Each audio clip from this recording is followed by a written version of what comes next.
Halito, and welcome to Native Chalk Talk, a podcast by natives for all. Here we're keeping our native ancestors' stories and history alive while also sharing with you our native cultures, traditions, and more. I'm RachaelYoungman, a Choctaw originally from Anadarko, Oklahoma. I hope you'll enjoy this journey with me as we learn from our Native American guests. And stay tuned for the end of each episode where we'll talk about some great ways to support Native causes and or Native-owned businesses. Let's get started. Anadarko, my hometown, sits about 50 miles southwest of Oklahoma City. Amongst its residents is a well-known and tight-knit Kiowa family, the Wares. You may recall one of the coaches I interviewed at Riverside Indian School a couple of seasons ago was Terry Ware.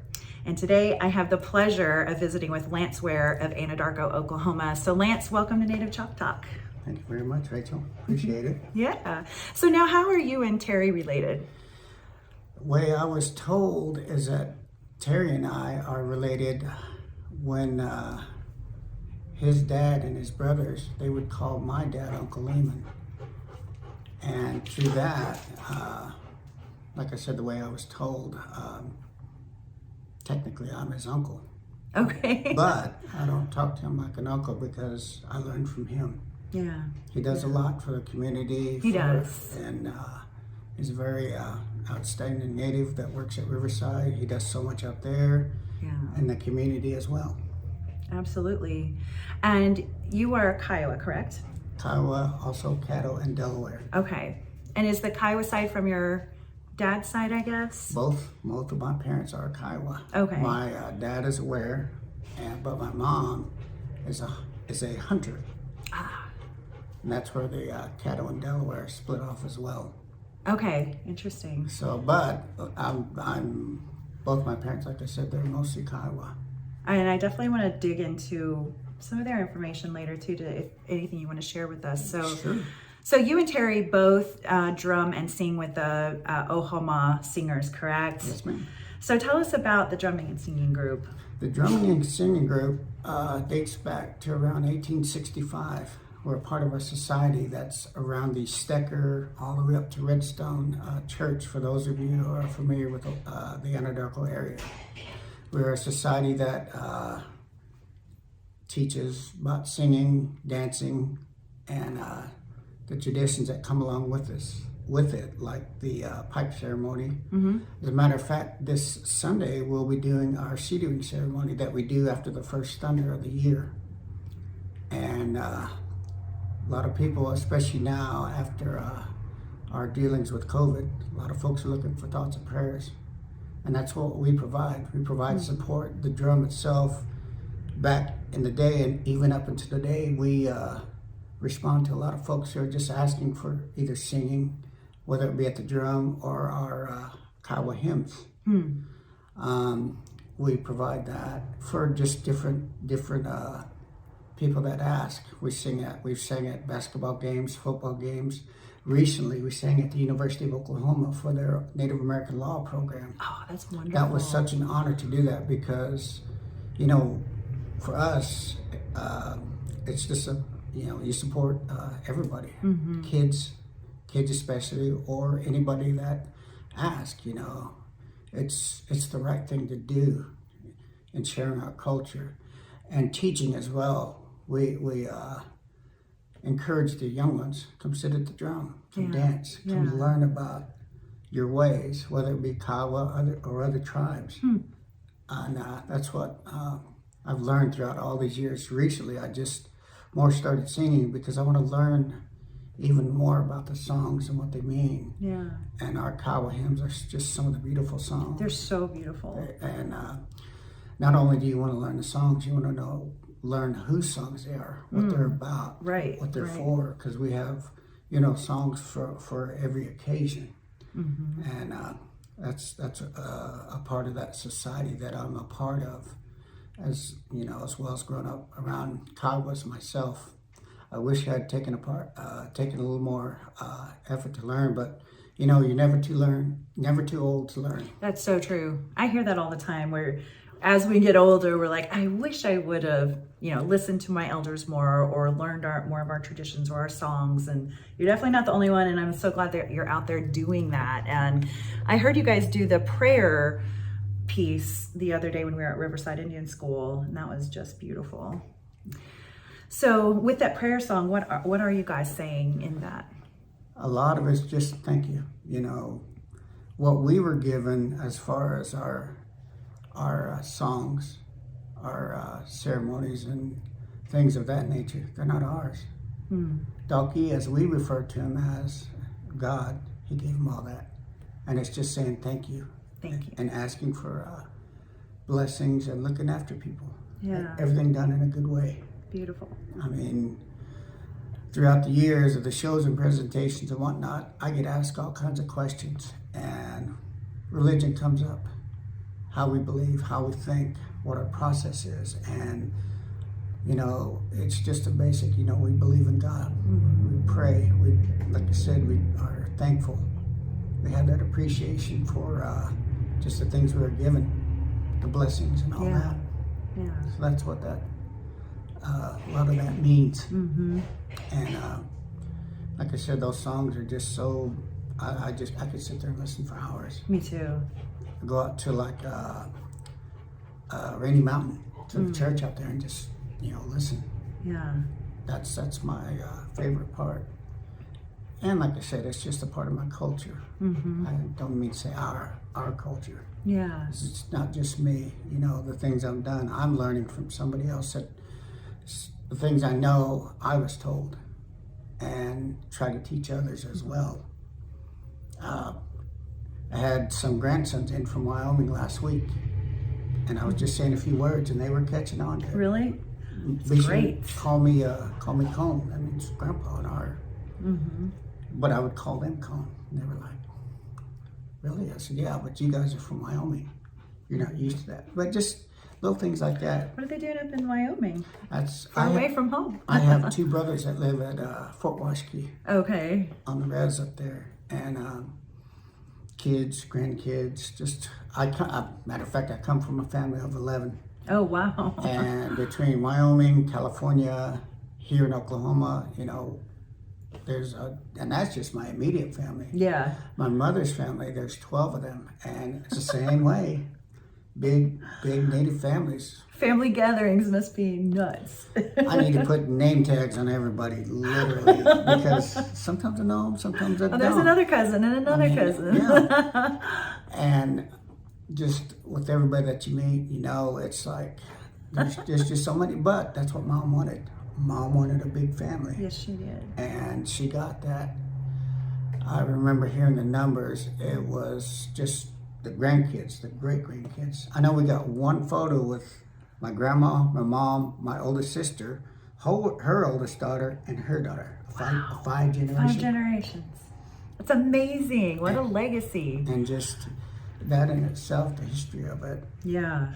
And so much history. And a lot of the Wares have stayed in this area, in the Anadarko area. So it makes sense that, my sister, you went to school with my sister, right? There was a Ware for every age group in this school. In fact, my sister happens to be here right now, but she prefers to be behind the scenes. So, hey, Stacy.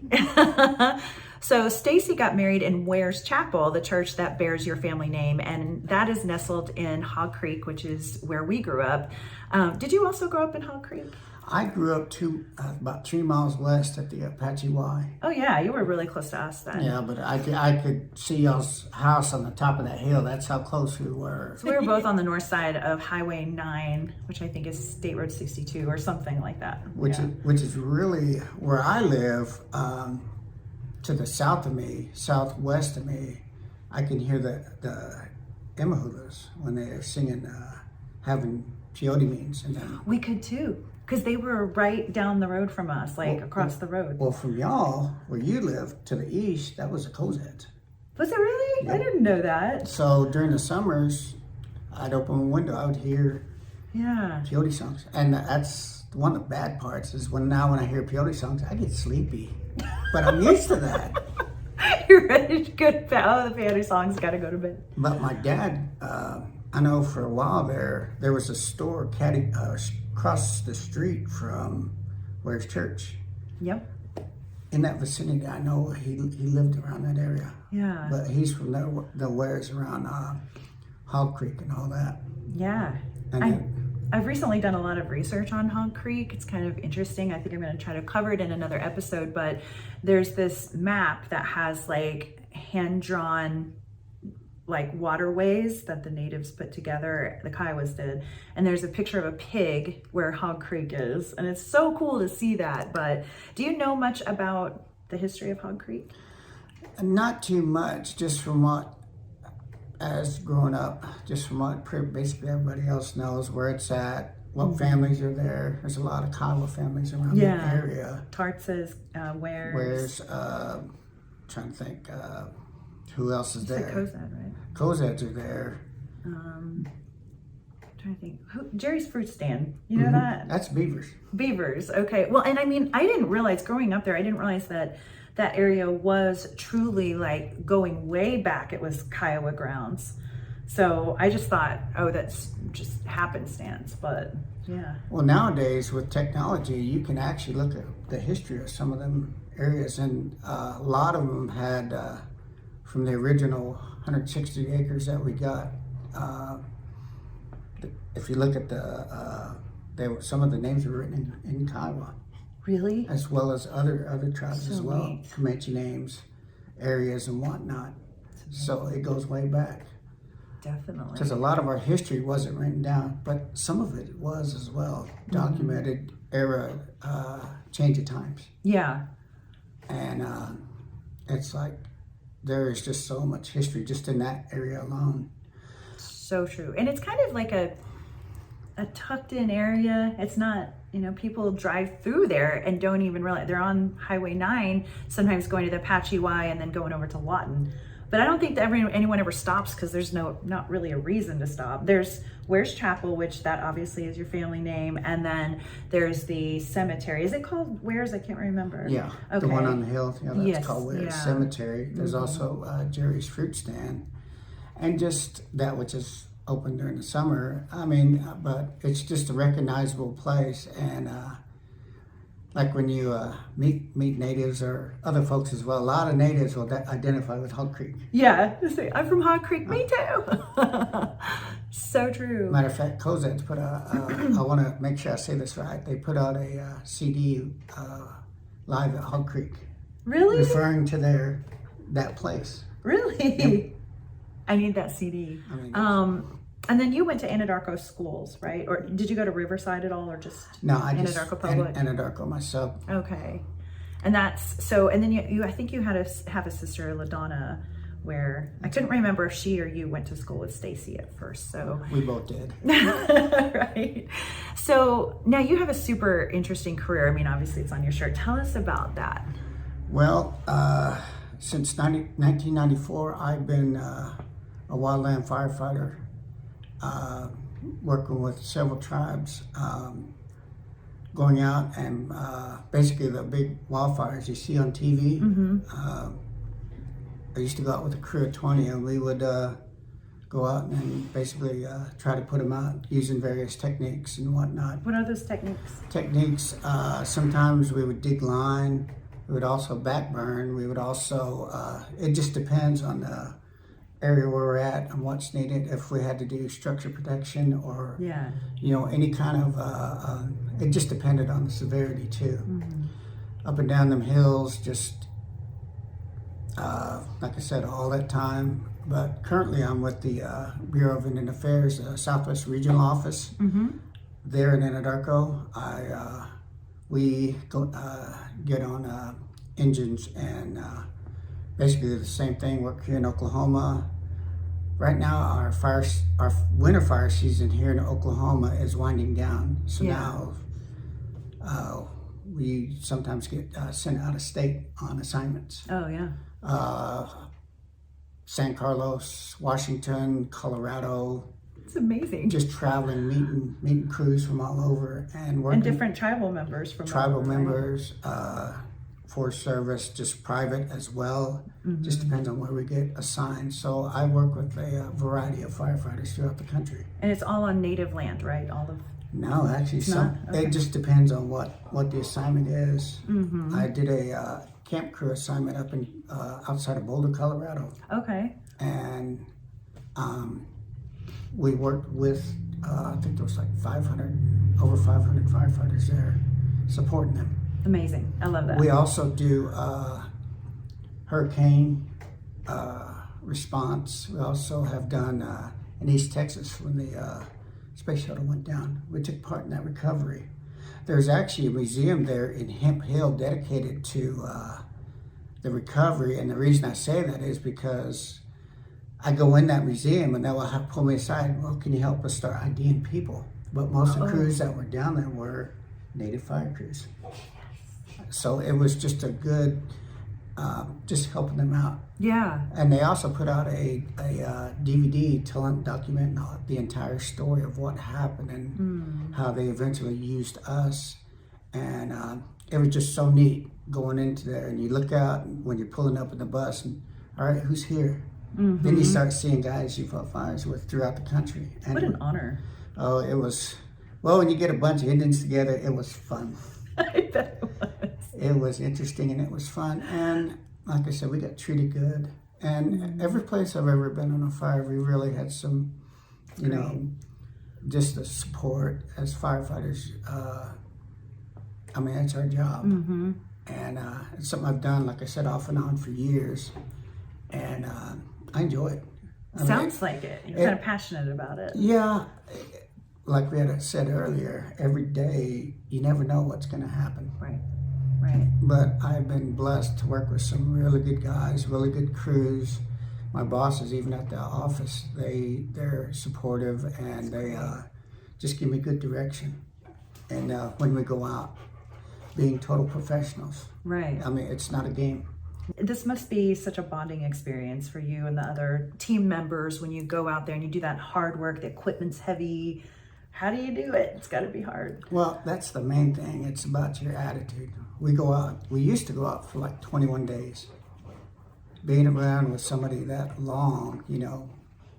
But if you got the right kind of, you can either make it 21 days of misery or you can make the best of it. You just have to hope you're with the right guys. I try to do at least one half marathon a year.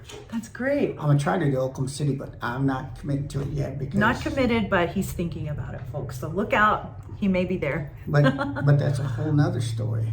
I'll tell you why I run that marathon. It's because of my dad. My dad worked under HUD, and that day, that terrible day, my dad was supposed to be there along with my mother and my sister, but for whatever reason they weren't.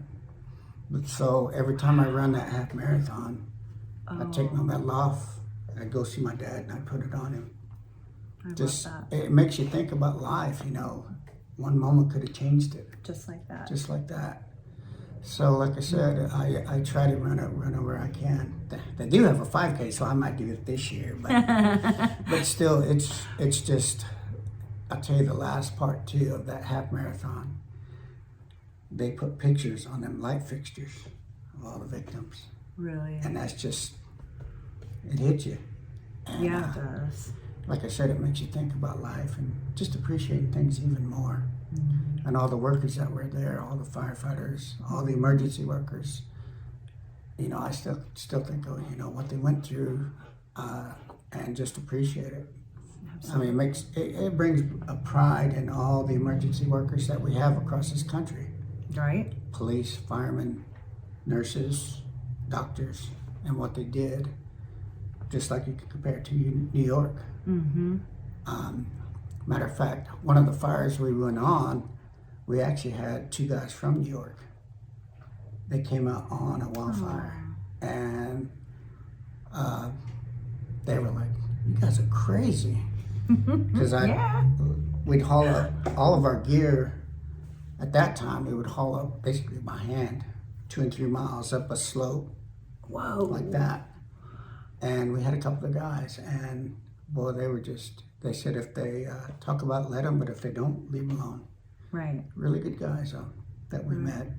And like I said, we're all firefighter brothers.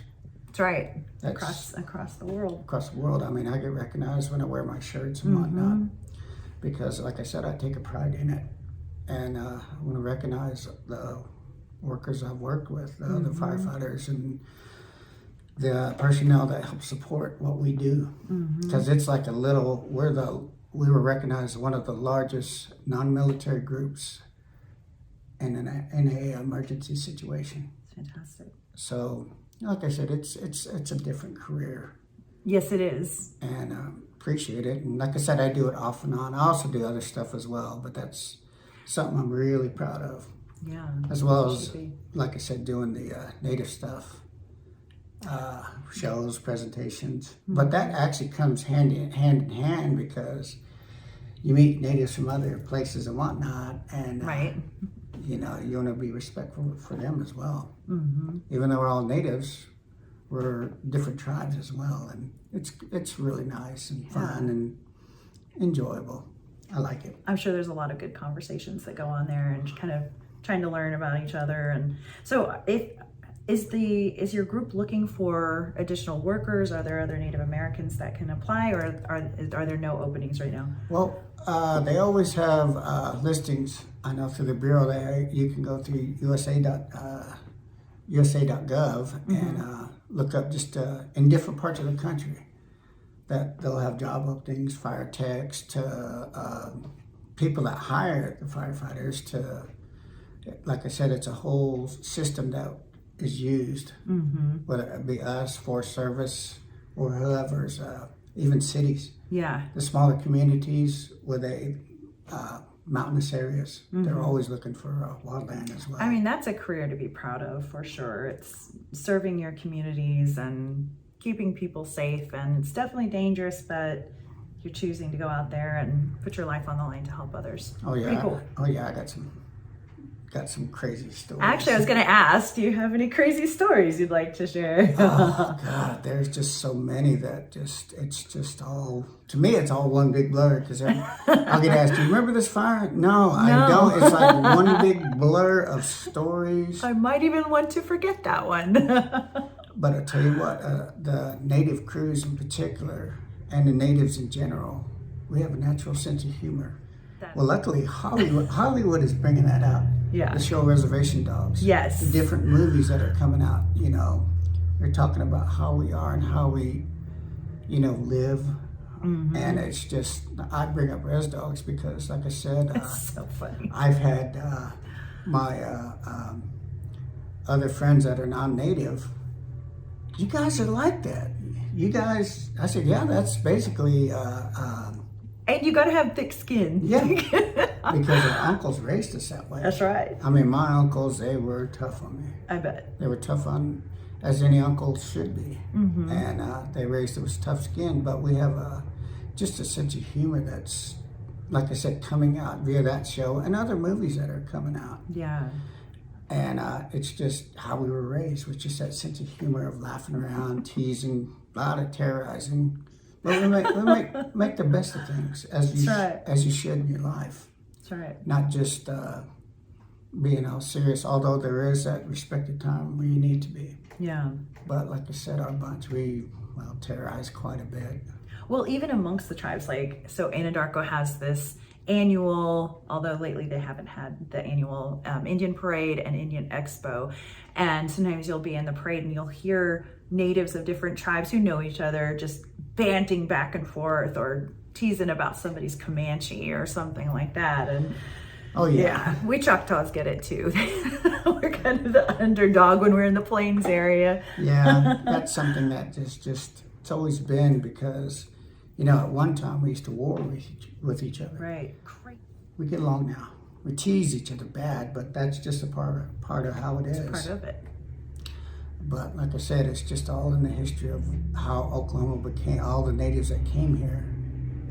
Because, like I said, our bunch, what I read, they said we were originally from around the Montana, Colorado. But my grandma Ivy had also told me we were as far north as Calgary. Really? But, like I said, I'm just going by what my grandmother told me. Well, your grandmother probably knows. Yeah. Even better than the history books. Yeah. I mean, but all these tribes here, we were all basically consolidated. And as times changed, you know, that's where the boarding schools came here from Chilocco, Sequoia, Fort Sill, Riverside, and there was also St. Pat's there. Mm-hmm. St. Pat's had a boarding school right. there in Anadarko as well. Kiowa 5 went there. Mm-hmm.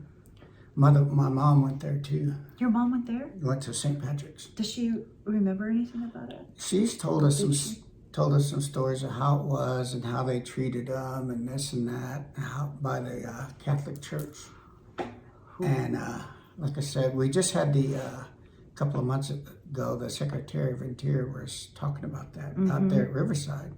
Same thing, and just hearing them folks tell their stories. But it's a part that's not really talked about or documented. A lot of history is not. Some of it is told, some of it is not. I went to where the arch is. Where's that in? St. Louis? St. Louis. Yeah. They have a museum underneath where you catch it. Really? I didn't know that. They came out and they had a mock fort, and the tour guide was talking about when they moved the natives and put them in boarding schools, which is good. Mm-hmm. But some of the folks that were listening, they just stood up and walked away like, nah, no. Either that didn't happen or they didn't believe it. And when I seen that, I was like, but you can't change people, you know. True. I'm not forcing or anything like that. If you don't want to listen, that's on you. But this is just what I've seen growing up or what I was told growing up. Not making this up. Yeah. When they changed the rule in '87 when I graduated, Oklahoma history was a mandatory class. I kind of drove the history teacher, Mr. Oz, because she would read out of her book and then, wait a minute, we know people that were there when this thing happened or that thing happened. And it was not being vindictive, mean little kids. It's just, you know, we saw what we saw. Right. Growing up, or we were told. Mm-hmm. And oral history, obviously, that's big in the Native American community, and those are things you won't find in the history books because what is it that history is written by the victors or something like that? And I mean, even the Oklahoma Land Run, which is a very fascinating story, but if you think about it, what were they doing? They were taking the little piece of land that had been given to the Native Americans and we were celebrating that. It's kind of strange. Again, I'm kind of one foot in both worlds sometimes, and I think it's good that we know all the parts of the land run, and we also know the other side of the story, which is people were having to give up land that they were promised. Yeah, there's going to be a movie about the Osage. Killers of the Flower Moon. Yes. Yeah. That's gonna raise some eyes. I think so too. About what happened up there, but like I said, I try not to speak about other tribe stories because I'm not that tribe. Sure. But I read about it, and I actually, a couple of summers ago, I went out with a fellow firefighter who is Osage, and he told it as is, and it's like, wow. And he said, yeah, they're making a movie about it. I bet even the movie can't even give us a full picture of everything that happened. I mean, they're actually, from what I understand, they're doing a great job. They got with the tribe and made sure that they were being respectful and to their culture. But at the same time, it's probably 10 times worse than we'll ever know. Yeah, I mean, it's things that happen, and at least recognizing it. Yeah. Again, just like with history, you don't want it to repeat itself. Exactly. I mean, just talking about that and other things that, you know, Hollywood is bringing out a lot more. I mean, it's a good representation because the earlier years that Hollywood did to the Native American. Oh, tell me about it. Okay, we have to go there. Got a good one. I said, our former chairman, I said, you need to have a bereavement day. He said, what for? I said, you lost one of your chiefs. He said, which one? I said, Leonard Nimoy, Mr. Spock. He goes, what?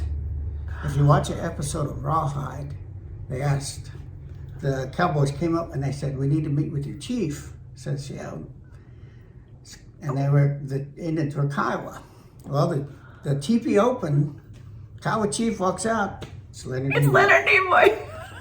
That is an episode. Are you kidding me? Nope. I suppose, like, did Hollywood forget there were still Native Americans out there? And even then, does Hollywood still only think there's Native Americans in, like, South Dakota? You know what I'm saying? Like, they're everywhere, and they're especially in Oklahoma. I think people are starting to recognize that now. Well, But like during my shows, that's the crazier part. I'll when I'm dressed up, all right, you guys, I always try to leave us 5-10 minutes. Got any questions? yeah. The questions I get are just like, Like what? really? We went out to Stanford one year. I had a college professor. He thought all Native Americans were gone. This is an educated man. That's the professor. But like I said, this is years ago. Oh my gosh. But- So what did you say? Well, we're still here. You guys still live in teepees? My dad was like, no, we got a 4 or 5 bedroom house. We got electricity. We drive cars. And then the religious aspect about being Native American, I'll bring that out. I mean, do you worship all these gods and whatnot? No, we have one. You're right. Donkey. I mean, we're just like y'all, but we were just born a different color with a different culture. Right. And like I said, you try to share that and let people know. Mm-hmm. Then all of a sudden, this is the backlash of it. All of a sudden, they want to be Native, which is even. Oh my goodness. Oh, no offense to my Cherokee friends, but that's a Maine tribe. Oh, I had a Cherokee. It's like the only tribe blah, they blah, know. Blah blah blah blah, and I'm like, really?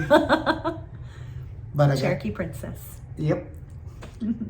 But my son is Cherokee also, Christopher. Mm-hmm. And it's like, he just looks at me, Dad. And I'm like, well, they ask. But that's the thing I try to do, educate and learn as well, because I done shows for colleges and just different folks where we do international shows and meet other cultures. You do your fancy dances at the colleges? Yes. What are some of those colleges you've been to? You mentioned Stanford. A lot here in Oklahoma, OU, Oklahoma State. That's great. Cameron, like I just mentioned earlier, we did the OU, but that one we sang. Yeah. I lived in California for years, and I didn't know that. I lived down in Oh my Oceanside. gosh. Matter of fact, I got a good story about that. Okay.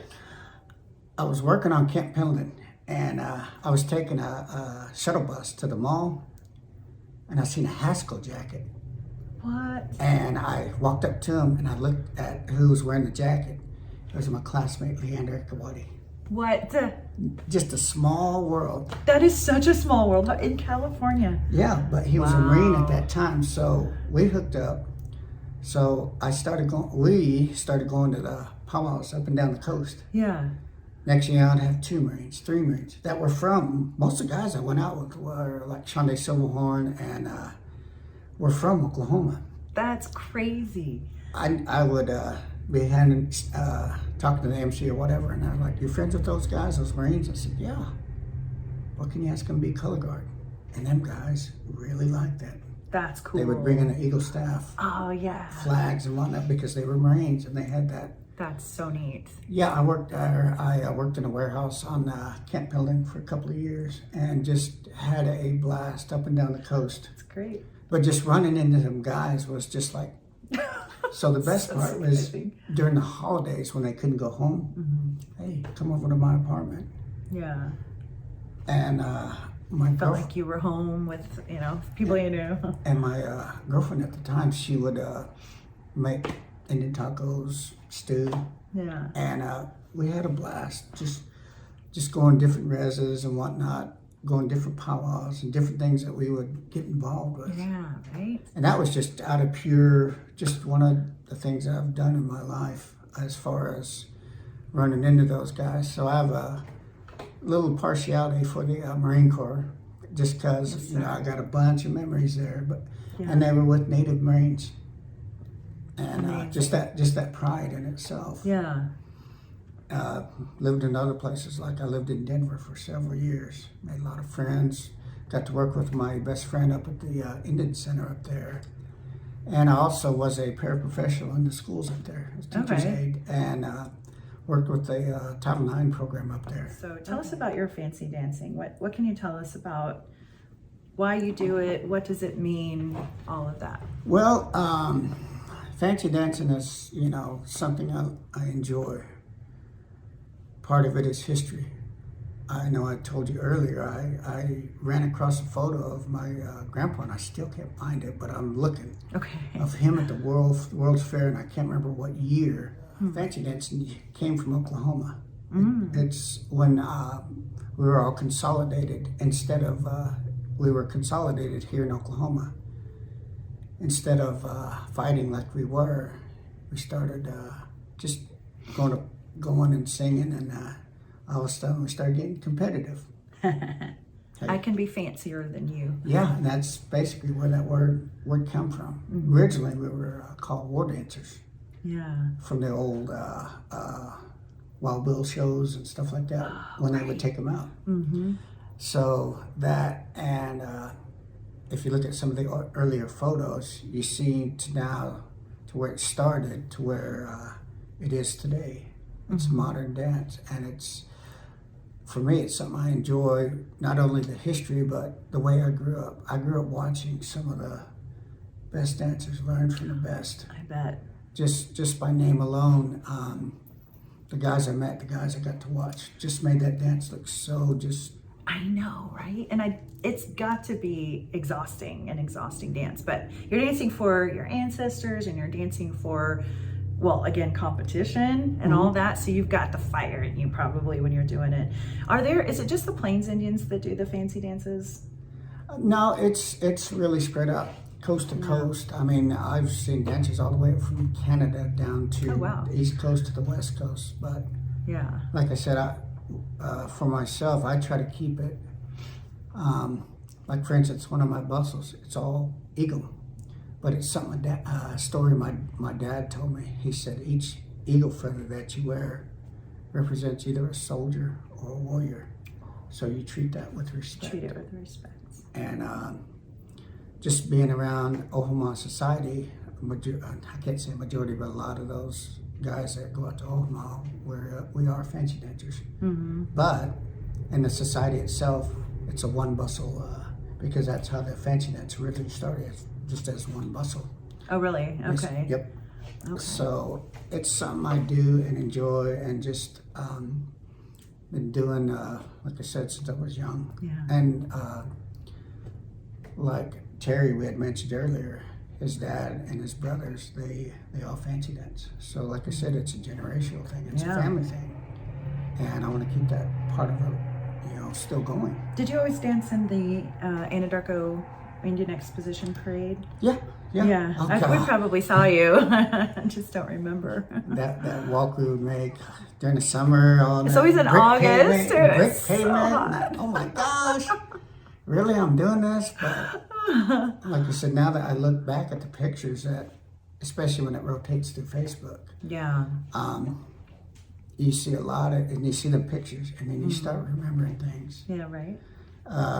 For one of my nephews, Stoney, he's really been showing, Stony Ware, he's been showing a lot of just old and good pictures. And when I see him, all we do is just laugh and talk about when we did this and when we did that. Because we traveled with Tommy Ware, who had a rhythm blues show as well.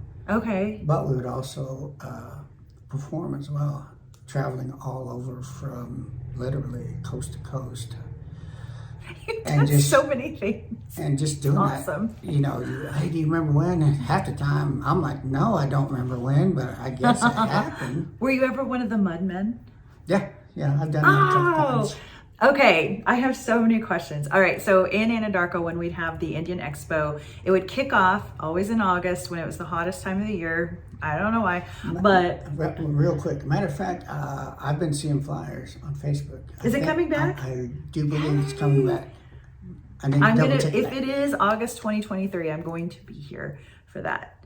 But, so going down the parade that kicks off the fair would be the Mudmen. It was one of the favorite, we loved the ghost dancers, the fancy dancers, and we loved the Mudmen. So they would come in a wagon, and then they had the cedar over it, right? The trees, the willow, okay. They would have willow trees over them. Yeah, and then they'd be like covered in mud from head to toe.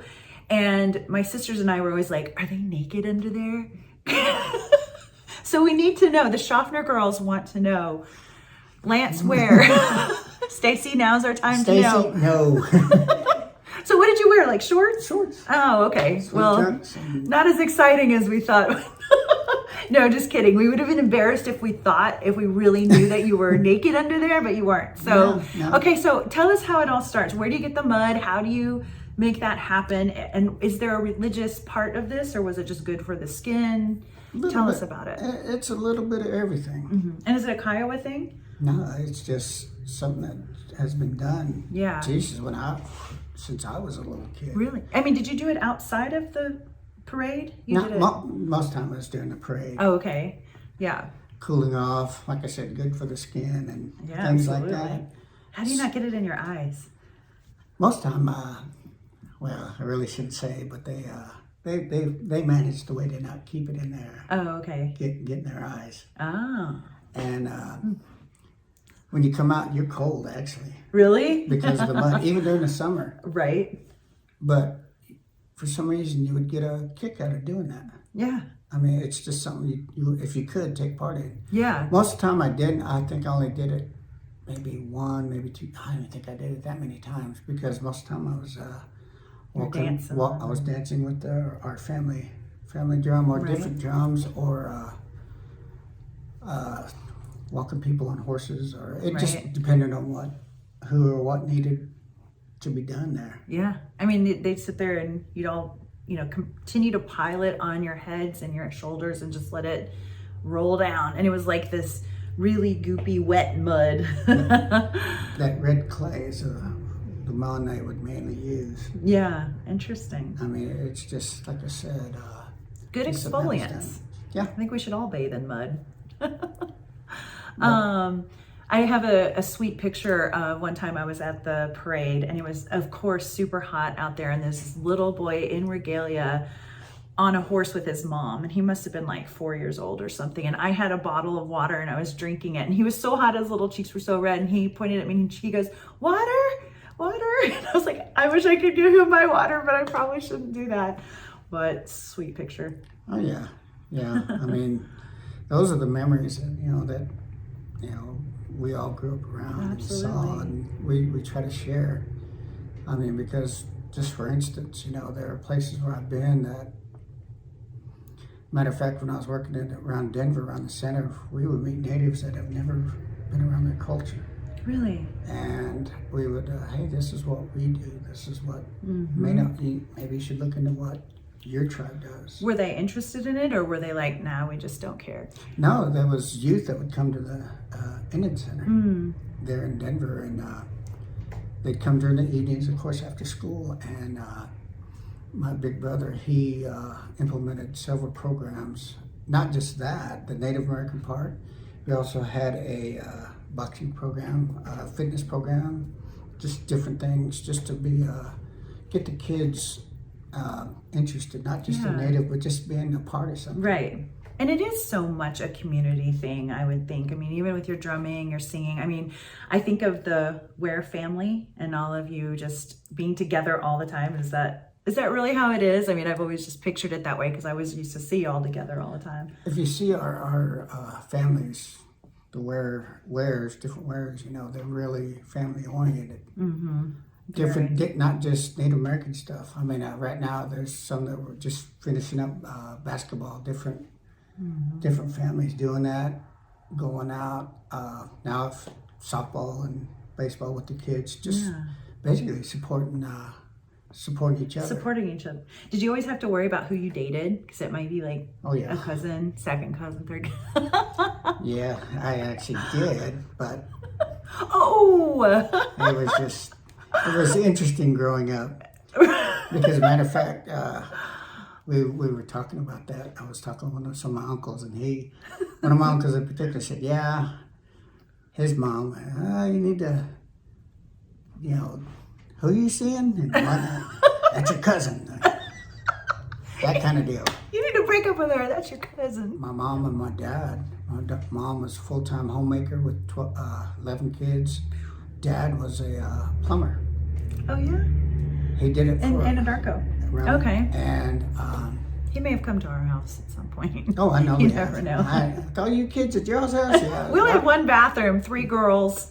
Yeah, so he did that, but he was also in the military. And Your dad was? Yeah, he was in the Army. That's awesome. And like I said, just what he did, he was a very respected man in the community. Everybody knew him. What's your dad's name? Lehman. Lehman. Yeah. Okay. Him and Mom, like I said, Mom, the way I could describe her is she had a particular laugh. And every time she met somebody, she always just made the best of knowing them. And she was a very spiritual woman. And like I said, I grew up with some really good folks, and all my siblings and my uncles and my aunts, grandmas that, and I, like I said, I can talk about that because I'm one to listen. Right. And learn about, my family and whatnot. I'd like to take a moment to honor your mother. I know that she just recently passed away, very recently, like 2 weeks ago, perhaps. In fact, we had to postpone our conversation because of what your family was going through at the time. So would you like to tell us what she was like? You told us that she was very welcoming to people that she just met. What else? Yeah, before that, I want to just recognize something that I want to tell everybody out there, especially with older folks, and you're taking care of them. It's something that not only needs to be done, it should be done. My mom was very spiritual, very loving. She tried to keep track of all of her kids, grandkids, great-grandkids. Oh my goodness, there must have been so many. And I'll give you a good example of how spiritual was. Every time I went to our sweat lodge and stuff like that, she would give me a list of people to pray for. And just, that's how big of a heart that she had. Right. She had effect on a lot of folks, and I'm just grateful I had her and Dad, the parents I had, and the people that know me know how close I am with my folks. Yeah. And like I said, just a lot of respect and love that is there. And it was shown, and like I said, there was just a pouring out of support. Got a lot of messages, emails, and whatnot, and help as well. And when that time was, like I said, we not just family support, friend support, and whatnot, but she had an effect on the stories and the things she would tell. And I could just hear all my nieces and nephews fighting over who's grandma's favorite. And, but that's how close she was with them. Right. She talked to different. She probably made them all feel like they were her favorite. Oh yeah, but like I said, she just was such an effect on just raising a big family as she did. Yeah. And love and the guidance that she gave all of us. And like I said, just my appreciation for my sisters as well. Punky, Tuffy, Denise, even Bobo. I know what they did for my mother, and I just want to acknowledge that and appreciate that. Because like I said, I do have, when I see somebody, especially on Facebook, complaining about, their parents or their elders, you know what? You need to say thank you. The old guys, when I go sweat, they used to always tell me, when I had both the parents, I was a rich man. I was a millionaire. And then I'm not that, but you know what? I'm rich in memories of both of them. Right. My mom in particular. And but I know she's happy. Absolutely. She's with Dad, and that's all I can say about that. And like I said, she's just she's happy, and I'll say it, better off than we are. True. Well, so like I said, it's just been but I know one thing, in doing this, it's a little bit of moving on. But when I was talking to one of my sisters just the other day, still lost. Yeah. A little out of sync and whatnot, but I also know myself, I know I need to move on. Not in a disrespectful way, because I'll never forget them. No, of course not. I'm sure it means a lot to your mom and dad too, watching you all, knowing that you're all so close and you have each other, and that's the legacy that they set up for you. Mm-hmm. Yeah, like I said, my dad was, he was very professional in the way he did things. Even raising us, he was very organized. He had everything. He was a military man. Set up, and that's a whole nother deal right there. But he, like I said, he was very respected in what he did in his life, and Mom as well. But he was also into archery. I forgot to add that. Heavily into Your dad was? Cool. Shooting a compound bow, and just he was known for that as well. Really? I considered one of the best, because he was just, that was his, it wasn't a hobby for him. Yeah. It was just a passion. Right. Because he would come home, be all tired and stuff, but he would still pull out that bow and shoot. He was so hardcore at shooting archery. A couple of times he actually shot in the house when it was just too bad. Oh. He'd just tell us, stay in those rooms, and we'd shut our door because we had that long hallway. So he practiced in the house? I remember a couple of times I come home from Colorado, and I didn't want to wake him up. We had a trampoline outside. So I'd go lay on it. Next thing I know, I'd hear right above me. Oh, don't sit up, son. I'd count. He'd usually shoot 5 or 6 arrows. 1, 2. Dad, I'm here. Oh. But he was known for that. There's a video circulating on Facebook of the expo, because he used to have an archery shoot during the expo. Oh, cool. And it was caught on, he's been on several television programs, but I know there's a couple of videos floating around on Facebook showing his club, group of men that he would shoot with out at the house or out at the expo behind the grandstands. Wow. And like I said, Mom would come, bring whatever, and just supporting him. Yeah. The big thing he always did, though, there's one trip he really loved, was going to Las Vegas. Really? You loved a little gambling?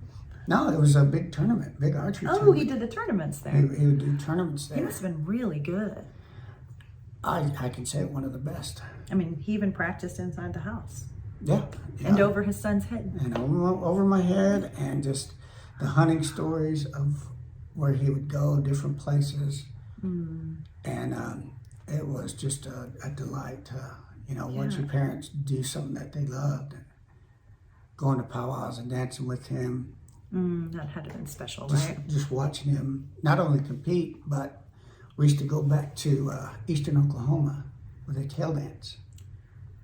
He really liked doing that. Sometimes I'd go powwow. I wouldn't dance because all they were tail dancing. Because he was a straight dancer, he would take part. So whenever I go up to like Pawnee Osage Nation, a lot of the folks recognize him and still remember Really? him because he would take part. Plus, like I said, he was a respected military man. And just how he was. He enjoyed, like I said, going dancing and performing and doing stuff like that. And then Mom was there, always with him, supporting archery, powwow. She would even help him get dressed, which is, She sounds amazing.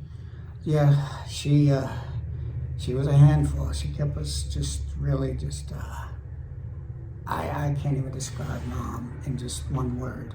Right. She was just a delight and an inspiration. And like I said, for what I had heard, just the messages and the people that were able to make it, even the people that didn't make it, were just like sounded sincere, like really, she's going to be missed. And I said, yeah, I bet it was a big service. Yeah, it was a good, everything was done that could be, and she's, like I said, between the both of them, they're happy now. Absolutely. They're together. I bet you miss them, but again, I know they're so proud of the big family they raised and how close you all are. So, well, thank you for sharing that with us. Sure. I know that can't be easy, and you're very strong. I'd be a blubbering fool during the whole thing, so you've been very strong. So, why don't you tell our listeners a bit about the Kiowa traditions and culture? What can you tell us that they may not know? Kiowa. Well, the Kiowa is like recognized, from from what I'd read from being around Colorado, Montana, that area. Even I was told even a story, Devil's Tower in Wyoming. There's a marquee there dedicated to the Kiowa. That's something one of my uncles told me. Right. Eventually, we ended up in around Medicine Lodge and St. Thide, Kansas, and that area, which we eventually gradually ended up around Carnegie, from Carnegie to Anadarko. But there are different, I can't even really call them clans, but they're just sections of Oklahoma from like Verdon all the way out toward past Weatherford. Okay. Where just different Kiowas lived. Mm-hmm. And that's where we ended up out here. And as the other tribes were being put here in Oklahoma, we were here as well. And us Comanches, Kiowas, Comanches, Apaches, then the Wichitas, Caddos, and Delawares as well. And we have been here and just trying to make it like everybody else. Yeah. We have our just certain particular dances throughout the years, like our gourd dance, which is a Comanche Kiowa dance. We have our War Society dance, Black Leggings. Black Leggings. Call it out in Indian City now, right? Yes, they call it Tonkonga, okay. Which is Black Leggings, which is a whole other than our society, Ohoma. Again, we have our pipe ceremony, and we also have our cedering that we do. Mm-hmm. And like I said, we'd leave it just as an open invite, praying for everybody. Yeah. Cedering and, because cedering is something that's Native Americans used. The smoke, we say, takes our prayers and our thoughts and takes them straight to heaven. That's the other reason why natives are particular about the eagles. Eagles are the highest flying of all the birds, and we believe they take our messages to Dalki. And like I said, that's how we were raised, and other things as well, the language itself, the songs, and what they're for. Just like any other tribe, we have a song or for every occasion of life, from birth, kids' songs, family songs, even songs for when somebody's done with their journey.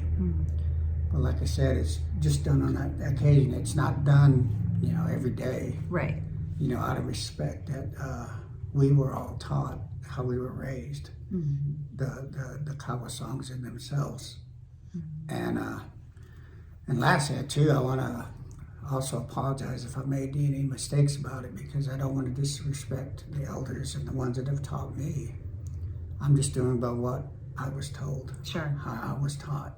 Absolutely. And I don't want to, like I said, offend anybody, especially in our cult, our ways and how we were raised, because not all tribes are the same. We have just different ways of doing things. Yeah. And like I said, I just don't want to disrespect anybody as well. But that's how we were raised. But you were talking about, I'll tell one quick story too. Only because where our tribal headquarters is, and it has to do with res dogs. Every time we bring in different guys on engines out of state, New Mexico, Arizona, Montana, and most of them watch that series, Res Dogs. First question they always ask, "Where's Carnegie at?" It's over here. It's over here. Way over here. That's where they are. Our tribal. They always ask you, huh? They always ask me. So funny. Where is it at? Yeah. And then they say, "What about Deer Woman?" I said, "That's a Ponca story." Yeah, but in Hog Creek, I know that we talked about it a lot in Hog Creek. So, but it's a Ponca story. I never knew that was a Ponca story. Okay. Yeah. But just like I said, just sharing stuff like that I know. And then I actually will take them over there. And that's one thing I like to do is when we're bringing guys from out of state who work, we'll drive all over patrolling, and I'll tell them about what I know. Yeah. and just different places and whatnot. This is where we are now. We're not from here, but like I said, that goes back to the history part. Yeah. And when I started doing the heritage work, which I do also, I work alongside archaeologists doing preservation work. That's got to be interesting. But I've worked from everywhere up to Minnesota, all the way down to Florida. And honestly, I thought I knew history. Not even some of the things we have discovered, found. Can you tell us? Well, or is it top secret? No. We found places where certain things didn't exist. We went to, I think it was Alabama, and we found this one artifact, and it had painting on it. And the previous people that recorded the history there were like, that's not supposed to be here. But those kind of things. So maybe we changed the history books. Well, one in particular, we were in Lake City, Florida. And the archaeologist I was working with, he goes, check this out. And it was an arrowhead, pretty good size. He said, do you recognize that material? That come from Mountain Scott area. How did that get from Mountain Scott all the way down to Lake City, which is about an hour east of Tallahassee? Yeah. That's so interesting. And I actually like that, the job in itself, because like I said, we're recording history and preserving it. Yeah. I was a little leery about doing it, but like I said, we got to preserve history in the right way, not just, oh, we found this. No, there's there's a custom to it, as far as we do it in a respectful way. Another thing, we started out the heritage stuff. We were actually on a fire, and we had a guy get on. He said, anybody interested in doing heritage work? Well, at that time, like I told you, we were doing fires maybe 8-9 months out of the year, so we had 3 months downtime. Sure. Sure. So we took classes, and oh, I'm so jealous. but then they were like flipped around, like, because the archaeologists, and no disrespect to archaeologists, they would go to college to learn what they were taught to get their degrees, right? And you got to respect that. But I would tell them, the stuff you're finding, my people used. Right. Well, thank you so much for helping me to preserve about your culture and heritage and about your family, the Wares family. I'm a big fan and really loved having you here today and sharing about your mom and dad too, as I know you miss them and they've created such a great legacy within the Wares family. So before we go though, Lance, do you have any words of wisdom to share with our listeners? Well, just appreciate what you have. What I'd said earlier, one of the things that was said in our sweat lodge, one of these times you're going to walk out of that sweat lodge and you may not walk back in. That's how precious life is. Appreciate it. Appreciate the things you have, the family and the friends that you have in this world, and learn to say thank you. Sure. That's a big one. That's something this world is getting away from. Just appreciate, life is there, and it's a gift. Something as simple as this morning, when I go run every morning, when I can, you see a sunrise. Not only is that a gift, that's a blessing, including a sunset. So just take care of each other and yourself. Look after those ones that you can, and love each other. I love it. Thank you so much, Lance. All right. Appreciate it. All righty. Take care. I will.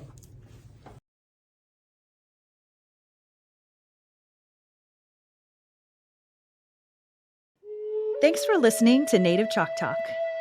Be sure to join our community on Facebook, Instagram, Twitter, and LinkedIn. Simply search for Native Chalk Talk. That's Native, CHOCTALK. And check us out at nativechoctalk.com. Stay tuned for the next episode. You're going to love it. Yakoki. Thank you, my friends.